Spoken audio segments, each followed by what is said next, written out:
तो हेलो प्यारे साथियों, स्वागत है आपको अपना यूट्यूब चैनल एचएस सॉल्यूशन में। चलिए आज हम इस वीडियो में बात करते हैं उपसर्ग और प्रत्यय के बारे में। ध्यान से देखिएगा, आज हम इस वीडियो में पढ़ेंगे उपसर्ग और प्रत्यय के बारे में।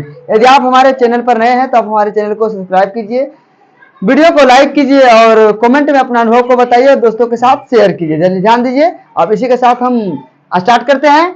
उपसर्ग सुनिएगा, पहले उपसर्ग कहते किसको हैं?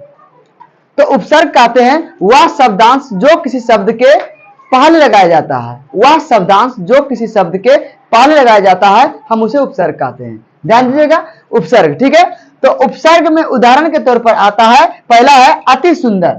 क्या है बाबू? अति सुंदर। ध्यान दीजिएगा, अति सुंदर। तो अति सुंदर में अति उपसर्ग है। अति सुंदर में क्या है? अति उपसर्ग है। उसके बाद आता है अनुगामी। तो अनुगामी में अनु प्रत्यय है। अनुगामी में क्या है? सॉरी, अनुगामी में अनु उपसर्ग है। अनुगामी में क्या उपसर्ग है? अनु उपसर्ग है। उसके बाद हम आता है कुछ ऐसे शब्द हैं, मतलब कुछ प्रत्यय और कुछ उपसर्ग और शब्द बनने वाला शब्द को हम लिखे हैं। ध्यान दीजिएगा गौर से।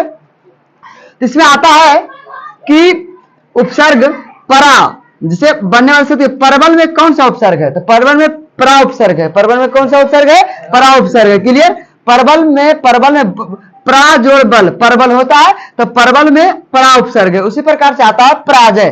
फिर क्या आता है? पराजय। तो परा जोड़ जय, पराजय। तो पराजय में कौन सा उपसर्ग हो गया? परा उपसर्ग हो गया। क्या हो गया? परा उपसर्ग हो गया। ठीक है, उसे आपको ऑब्जेक्टिव में एग्जाम में पूछेगा, 10th की एग्जाम जब आप दीजिएगा उसमें पूछेगा कि उपसर्ग और प्रत्यय। ध्यान दीजिएगा, ये सब बहुत ही इंपॉर्टेंट होते हैं जो कि एग्जाम में पूछे जाते हैं। ध्यान दीजिएगा। उसके बाद है अपमान। तो अपमान अप जोड़ मान। तो अपमान में कौन सा उपसर्ग हुआ? तो अपमान में अप उपसर्ग हुआ। क्या हो गया? अप उपसर्ग। उसके बाद आता है अनुकूल। तो अनुकूल में अनु जोड़ कुल। तो अनुकूल में कौन सा उपसर्ग हुआ? अनु। जो शुरू में जो किसी शब्द के शुरू में लगाया जाता है, मतलब फर्स्ट में पहले लगाया जाता है, उसी को हम उपसर्ग कहते हैं। ठीक है, उसके बाद आता है अनु अवगुण। उसके बाद क्या है? अवगुण। तो अब जोड़ गुण, अब जोड़ गुण, अवगुण होता है। तो अवगुण में अब उपसर्ग है। अवगुण में क्या उपसर्ग है? अब उपसर्ग है। गौर कीजिएगा, अवगुण में अब उपसर्ग है। उसके बाद है निर्धन। तो निर जोड़ धन, निर्धन होता है। तो निर्धन में निर उपसर्ग है। क्या है? निर उपसर्ग। इसी के साथ हम चलते हैं प्रत्यय के पास।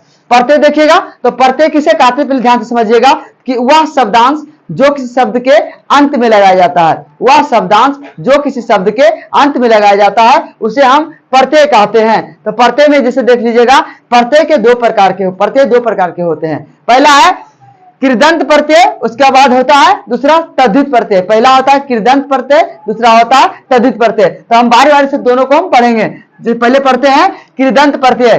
कृदंत प्रत्यय, तो कृदंत प्रत्यय आपका होता है 5 प्रकार के। कृदंत प्रत्यय जो होता है बउआ 5 प्रकार के होता है। पहला जिसमें है कर्तरीवाच्य। देखिए उसी प्रकार से कृदंत प्रत्यय का दूसरा भेद है क्रमवाचक, तीसरा भेद है कर्णवाचक और चौथा भेद है भाववाचक और 5वां भेद है क्रियाबोध, क्रिया घोतक। ध्यान दीजिएगा, उसके पास आता है। उसके बाद हम पढ़ेंगे तद्धित प्रत्यय के बारे में। दूसरा क्या है?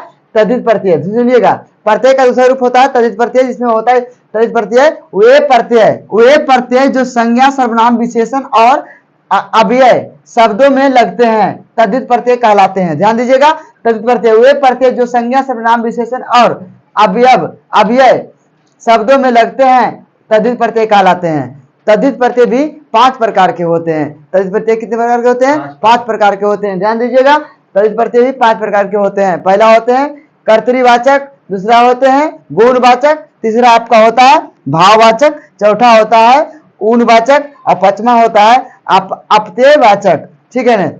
उसके बाद हम कुछ पढ़ते हैं कि कुछ शब्द और उससे प्रत्यय के जुटने के बाद जो बनने वाला शब्द है उसके बारे में थोड़ा सोचेंगे। प्रत्यय और उनके योग से बने कुछ शब्द।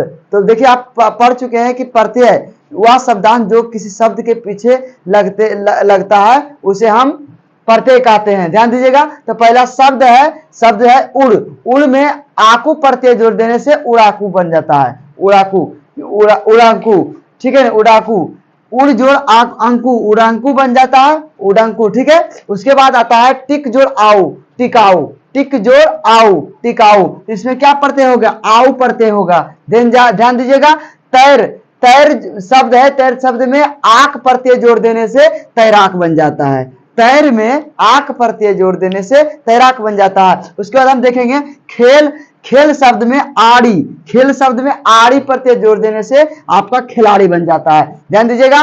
उसके बाद है झगड़ा, झगड़ा में आलू प्रत्यय, झगड़ा में आलू प्रत्यय जोड़ देने से झगड़ालू बन जाता है, ध्यान दीजिएगा। उसके बाद आता है बढ़ जोड़ इया बढ़िया, बढ़ जोड़ इया बढ़िया, बढ़ जोड़ इया, बढ़ में इया प्रत्यय जोड़ देने से बढ़िया हो जाता है, बढ़ में इया प्रत्यय जोड़ देने से बढ़िया हो जाता है। उसके बाद देखते हैं कि अड़ जोड़ इयल, अड़ जोड़ अड़ जोड़ इयल अड़ियल, अड़ जोड़ इयल, अड़ में इयल प्रत्यय जोड़ देने से अड़ियल बन जाता है, ध्यान दीजिए। उसके बाद है आपका मर जोड़ इयल मरियल, तो मर जोड़ इयल, मर शब्द में इयल प्रत्यय जोड़ देने से मरियल बन जाता है, ध्यान दीजिएगा। उसके बाद है आपका कि लुट, लुट शब्द में एरा, लुट शब्द में एरा प्रत्यय जोड़ देने से लुटेरा बन जाता है। तो उम्मीद करते हैं कि ये वीडियो आप लोगों को अच्छी तरह से समझ में आ गया होगा। तो मिलते हैं अब नेक्स्ट वीडियो के साथ, जब तक आप बने रहिए नेक्स्ट वीडियो के इंतजार में।